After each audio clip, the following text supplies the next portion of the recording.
Okay, hopefully everybody can see that and hear me at the same time.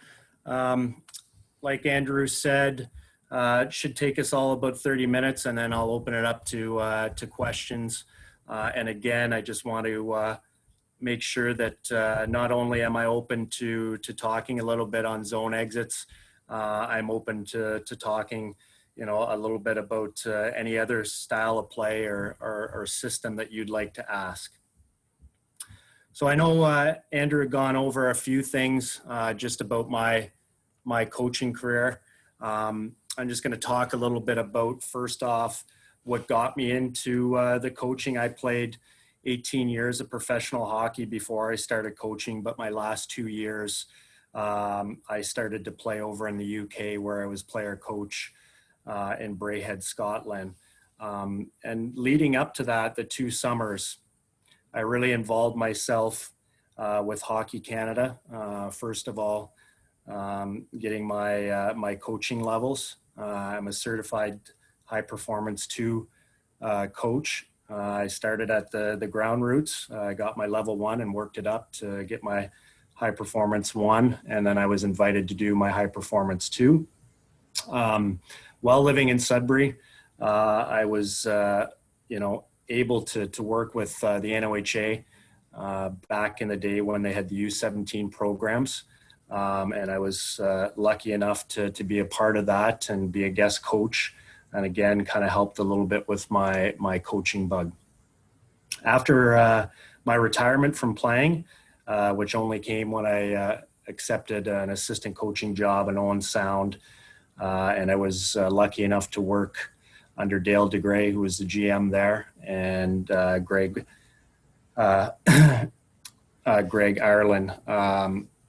And learned a lot in those 3 years that I was there. Greg Ireland was an outstanding coach and an outstanding mentor for me, along with Dale and the people that we worked with there. Had the opportunity to start working with Hockey Canada in the U17 programs. As you could see in my last year as an assistant coach, I took over the Canada Winners Game team in Ontario, which obviously was a big success for us. We were able to win gold in 2015 when we were there, but it was a great learning experience for me, not only as a coach, but also to kind of get a little bit of an idea of scouting players in minor hockey and minor midget and the draft that year. And it was very valuable for the Owen Sound organization, obviously, to have me there, because in that draft, we, drafted players like Nick Suzuki, who obviously is having a great career, had a great junior career, and is starting to flourish at the NHL level. From there, I took a job in Sault Ste. Marie as the head coach 3 years after I was Owen Sound. Spent 3 years as the head coach of the Sioux Greyhounds. Last year of my coaching tenure there, we lost in the finals. In the U18s, I was an assistant coach over at the Ivan Alinka tournament that we won gold at. And then as of previous, after my 3 years in the Sioux, I took over what is now the Springfield Falcons, but before that, the San Antonio Rampage, which is the farm affiliate to the St. Louis Blues for the last 2 years. And hopefully we get back to play here pretty soon, as everybody wants to get back to playing hockey. So just to start my program here, guys and ladies, obviously, I think at every level, some of the biggest things that for coaches when talking about the development of the skills of your players is that as a coach, you have to be willing to sacrifice structure for skill development. And I find this something that myself and my staff struggle with on a weekly basis. And at the American Hockey League level, it's very difficult, and especially in San Antonio, where you spend a lot of time traveling, whether it's, in the plane, and then you're trying to find days off for your players. But also, if you're not happy with your play, then you want to get back to structure and systems. So this is where I thought we did an outstanding job in Sault Ste. Marie. And we continue to do it in St. Louis. And I'm really excited about our move to Springfield because of that, because we'll have more days off, more days to practice, more days for skill development for our players. So when you talk about skill development, and I think for us, you have to make time and to break up the monotony for the players too during the year, just for days where it's just skills. And we do that constantly in our practice, whether it's early on in the first 10 to 15 minutes or late in the practice at the end.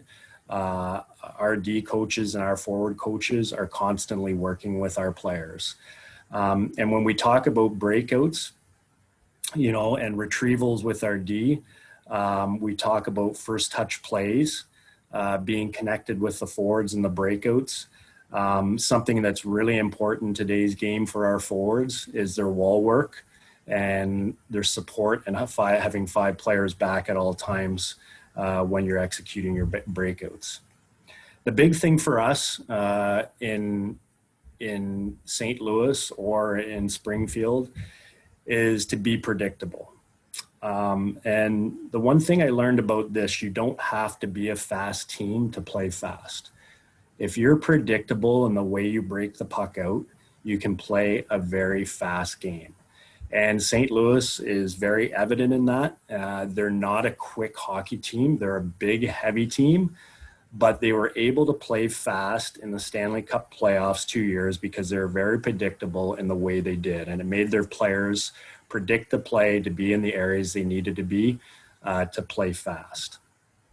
Of course, hockey's an unpredictable game, and you have to give your players the creativity to just play and create offense and on their breakouts. I think this is really important, is to have your systems connected. And that's from face-offs to your forecheck, to your neutral zone, to how you break the puck out, to how you forecheck off breakouts are really important. That makes things simple for the players, and really the players want things. They don't want any gray areas. It has to be black and white for them. They want it to be simple. Hockey's a simple game, and they want to play a simple game, and they want to be able to play it fast. When we talk about our forwards, this is a big thing for us, is being able to find that second play or the next play, awareness, and a lot of that's done in teaching. Being elusive with our D, and you can do that with your feet. You can do that with your eyes. And again, we do that a lot. We do a lot of teaching through video with that. But again, it's something that you can talk about, having your head up ice, looking to the middle to draw the forecheckers to the middle to move the puck around. You can manipulate your feet to manipulate the forecheck. And then at the end is, and this is a big thing, is practice and execution. Making sure that you continuously do breakouts. For me, breakouts are probably one of the most important parts of the game, because if you can't break the puck out, you're going to defend a lot. If you execute your breakouts cleanly, 9 out of 10 times, you're going to play on the offense. And in today's game, you have to be able to play on the offense. If you're defending, you're going to spend a lot of time. You're going to have a lot of face-offs in your D zone, and you're not going to have time to play on the offense and get offensive zone face-offs. So the execution and practice, doing it every day, repeating it until you get it proper, is the biggest thing. So when I talk about predictability, we go through this with our players, our goaltenders. They know everything. So, and our goalies, when we talk about our goalie plays, we obviously have our goalie coaches in on this, our goalie, but for us, it's really simple. It's leave it, back, over, or hard. I'm going to talk about D1 recoveries, which for us, depending on where the puck is either going to be a long over or it's going to be a slip. We're going to talk about bumps, wall bumps and net bumps. D2 recoveries that go up the strong side, D2 recoveries where there's slips, and then second quick situations. And then something new for us, and not really new, but we just want our guys to be, especially our weak side forward. It's a first touch on possession. We want to make sure that they're pushing out hard. So Vancouver was a really good team to see that their weak side forward blew the zone and was able to push back the D of whether it was St. Louis or get behind and create a lot of offense off that. And we're kind of looking as a staff to really give our forwards, or our weak side forwards especially, the opportunity once they see that we have possession that they can push out. So we call it a lot of, push on possession. You see it POP, but for us, we're just kind of try to simplify weak side forward first touch on possession. So the other thing is the trapezoid too. So pucks behind the net. Anytime they're set up there, that sets up for a wheel, it sets up for a reverse, or it sets up for a weak side rim. And then we want to make sure that our net front D are always active and that they're into the play. Our forwards are finding that next play. And then again, just being predictable. So these are all things that we share with our players early on when they come to camp and that we build on throughout the season. I'll just bypass this and we'll get right into the video. So this is something, first of all, this is our controlled breakout. This is probably not something that I would show to my players. We started at it early on. We practice it a bit. And then after that, we probably wouldn't practice it at all. It's something that doesn't really come up in a game a lot. What we would do is pre-scout the opposition and see what they're doing. This is Chicago we're playing, so their F1 is going to be tight to the net, but their F2 and F3 are going to be a little bit loose. You'll have teams that play their F1 and F2 up tight and F3 loose, and then you'll see teams that play three-quarter ice, that play back towards the defending blue line, and basically they're going to give you the ice in front of you and take everything behind you. So they're just going to force you to dump pucks at the red line, and they're fine with that, to go back and get pucks, and they're going to really muddy up the neutral zone and cut guys off to kind of stop you from forechecking. So again, we're into this controlled breakout. And for us, it was always a double swing to the right. Now, the reason I did always double swing to the right is because our centermen were mostly right-handed. So it was real simple for us. Usually your centermen are your most skilled guys. So we want to double swing to the right, and then we'll stretch our left winger. So here we just move it, and we're able to find that middle guy. So the F1, which is our centerman and their right-handed shot. And you can see there's our stretch guy. But the big important part here is that our F2, who swung in the corner, beats their forward up the ice to create that odd man rush. Okay, and then we see our entry on the kick out. And then just a play to the net, but we have traffic, and the puck eventually goes in the net. So we get a little bit lucky there, but that was in Chicago. First shift of the third period in a 2-2 game.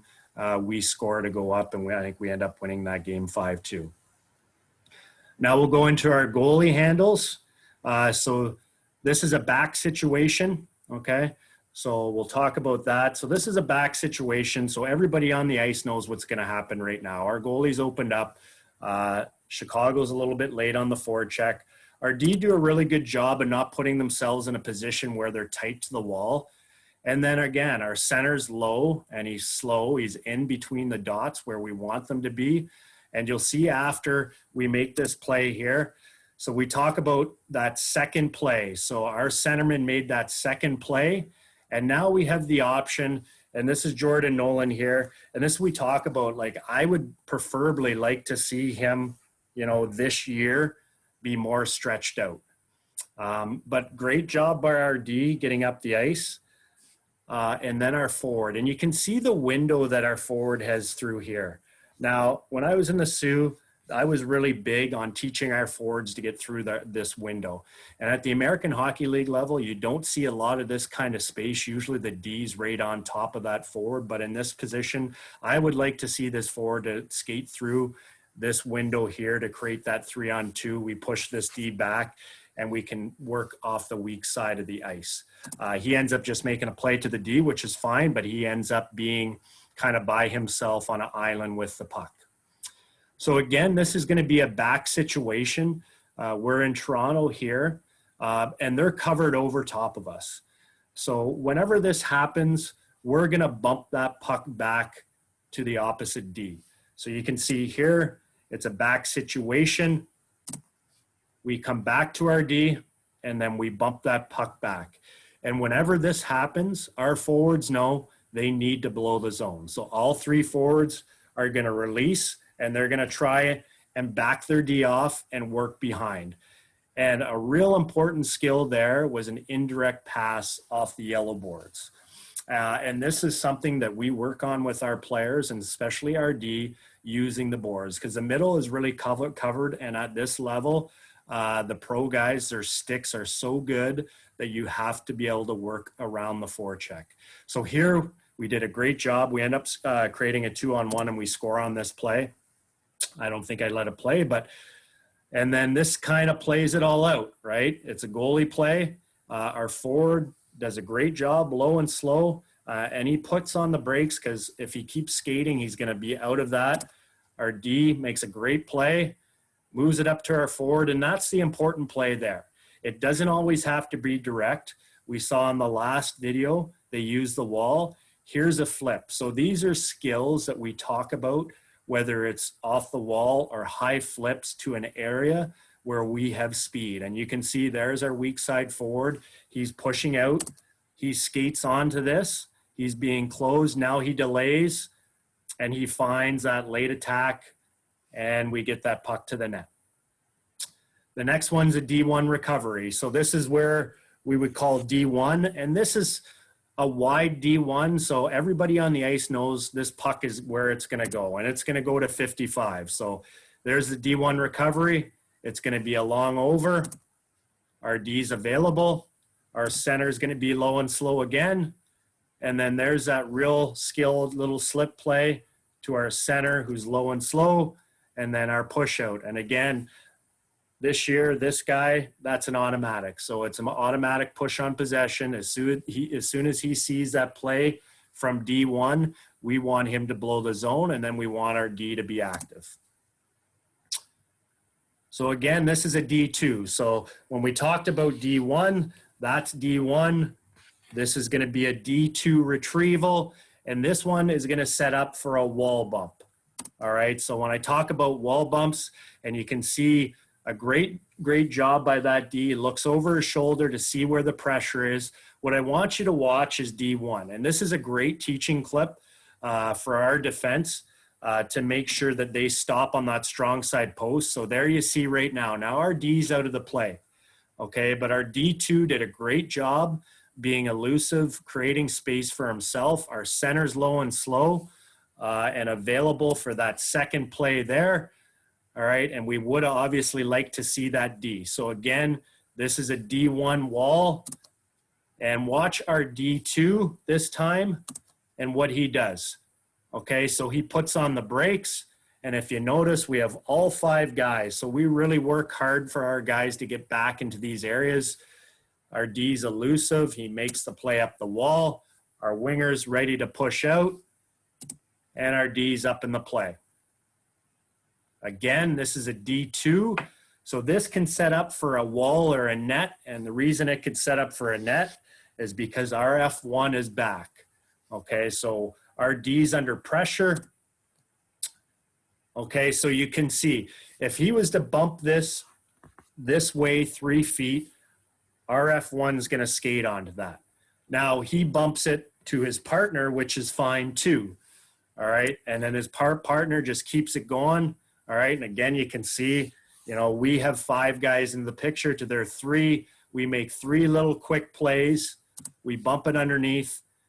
All right, and then we're up in the play and we're on the attack. Now, this is going to be a second quick. So our D are under pressure. There's no play to be made. They can't get to the puck, so they know, all right, let's try to create separation, which 8 does, and Joey Lelegia is not a big player. So he goes in, he creates that second quick or that little wall bump to the back of the net. And then you can see our F2 and our F3 have built their speed and they're ready to go. And if you look at this D here, look, he's ready to jump. They want to beat their men up the ice because they know we want them in the attack. So now they've turned, they're looking at the puck carrier, they want the puck, and now we're attacking with speed and our D are up in the play. So this is what I talk about, this trapezoid area. So any play in here when our forwards are going back and our D, they know this is going to set up for a wheel. It can set up for a reverse, or it's just going to set up for a weak side rim to our forward. So in this case, it's a weak side rim. We know Chicago's uber aggressive on their forward check, so we'll rim a lot of pucks against them. And then we have our push out. What's really important here is to kind of keep an eye on our centerman here, and this is something we started to work on a little bit. D nowadays, they're so great at gap skating forward, and they establish their gaps, and whether you call it surfing or sweeping, they really close off on this push out guy. So it's important that when you see time and space that your centerman's able to read and he takes the wide ice. So you can see this play developing where this D is already committed to that forward that's stretching out, and it opens up that weak side of the ice. So it doesn't always have to be the D that's up in the play. Obviously, we'd like to see that D up in the play right now. But because our centerman makes a great play here, reads the pressure, reads that our forward has time and space to make this play off the wall, he pushes out wide, and we create a 2-on-1 off of it. So again, here's this trapezoid. It sets up for a reverse. Little bump off the wall here to our D2. And you can already see our forward push out. He gets behind that D. Now he doesn't make the play, but if he puts this into the area, we get a breakaway. A good stick by their D. You know, and in this instance, obviously for us, we just want to see that puck end up here so we can skate onto it and not force that puck into that play.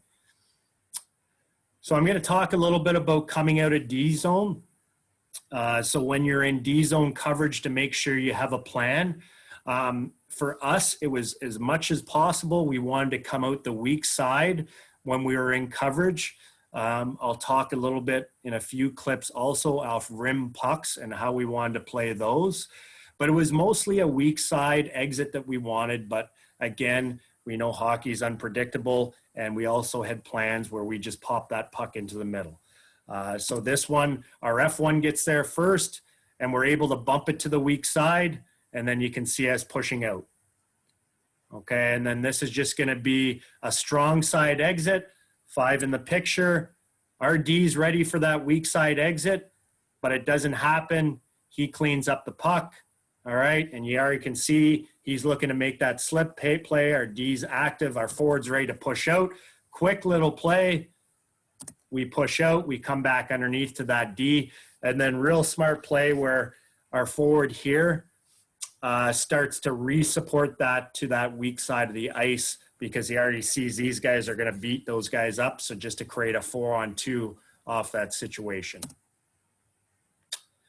And here's the rim puck situation. So our forward and our D all know that we want to get this to the weak side. And the reason we want to get it to the weak side is on rim situations, every team's going to flood over. So first and foremost, our forward or our wall winger, it's his job to get inside their first forward checker and cut him off and try and stop that puck. Once he establishes that body position to be able to cut that puck off, we're looking to bump that puck back to our D. So you can see our D here, 21 going back to the puck. He doesn't go into the pile. He knows that puck's going to get bumped back to him. Okay, our forward is established body position. He's going to stop that puck and he's going to bump it back. And you can already see our forwards kind of reading off of this. And you'll see this D here already knows that puck's coming to me. 21's going to get it. I got to get available to the weak side of the ice. And you can watch 13. He's ready to blow the zone. So that puck is bumped back. It's right over and 13's gone. All right. Right now, our D looks to the middle. Great. And now we find that second play off the wall, indirect, and we get a breakaway out of it. Okay, and this kind of ties it all together. Again, it's a weak side exit, all right? Our first D in there, we're going to call him the pressure guy. And then our forward here, he is the support guy.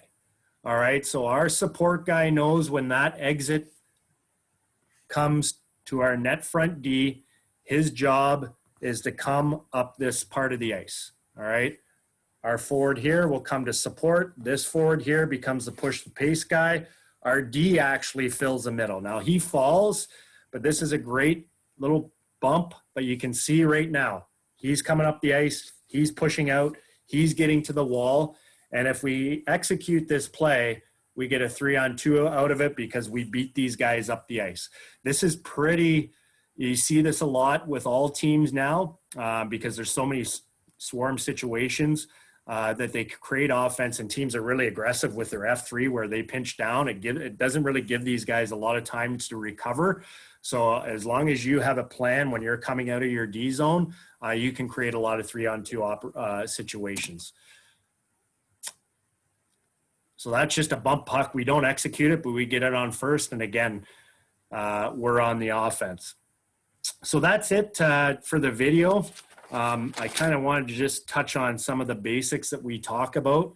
But for the biggest thing for us, it's just being predictable and talking about, you know, your goalie coming out to play the puck in different situations when you're covered over and the bump backs, D1 recoveries, D2 recoveries. And in those recoveries, it could be the forward. So we work on, you know, F1 recovering that puck. So everybody on the ice understands where they need to be when the puck is recovered, and at certain situations, the trapezoid, you know, wheel, reverse, and rim. So we all know. And as an organization, as a team, it helps us play faster. A couple of things I just want to share with you on philosophy within our staff, and it's not so much me as a coach, but it's more of a staff, and we've always done this for the last few years, is coming up with a philosophy each year. And our philosophy for ourselves, staff and players, is our focus is on helping our players be the best they can be, and our staff too. And the other things that we're really keen on is bringing excitement to our group, is having more of a get to mentality in your room to unite your team. And as coaches, I think this is a real important point for me, is to remember that players accept what you accept as a coach. And that goes in all levels of hockey. That's just not at the pro levels. It's important as coaches that you set high standards for yourself and for your team and within your practice. If you have high standards in practice within their habits, and you have a high commitment level from your players and hold them accountable to it, you're going to have a lot of success as not only a team, but you're going to have a lot of success as a coach. So with that being said, I'm going to kind of finish up here. Thank you again for being here and taking the time. Hopefully we get back to normal here pretty soon, and everybody gets to get back to the rinks, get playing hockey again, continue to work on skill development, and get back to watching some NHL hockey here, hopefully sooner than later. So with that, I'll just get off my screen here